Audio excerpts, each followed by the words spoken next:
Hi, I'm Shannon, and I am a project designer here at Cricut. I love making all kinds of projects, and usually I'm working on a lot of different ideas all at the same time. Does that sound familiar? I try to keep all of my project supplies organized while I'm creating, but sometimes things can get a little messy and a little confusing, especially when I've taken all of my products out of the packaging and they're spread all over my desk.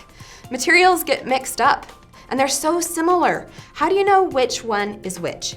Is this vinyl or is it iron-on? Which one of these is window cling? So to make things a little bit easier, I'm going to show you a couple of tricks to help you tell the difference. Let's start with the tricky one, vinyl and window cling. The backers of both of these materials have a grid on them, but the material itself is very different to the touch.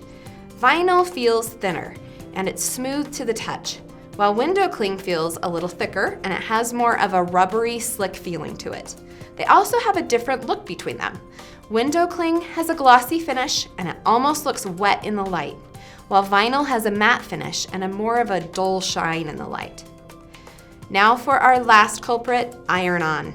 Some people like to call this material heat transfer vinyl or HTV, but I prefer to call it iron-on because that's what it does.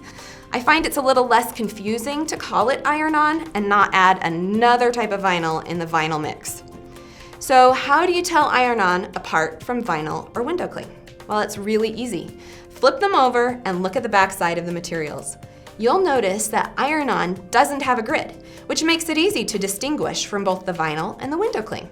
This back side is the side of the iron-on that you place face up on the mat when cutting. This same trick applies to glitter vinyl and glitter iron-on. Glitter vinyl has a grid on the backing. Glitter iron-on does not. All right, let's recap really quick. For vinyl and window cling, check the outside.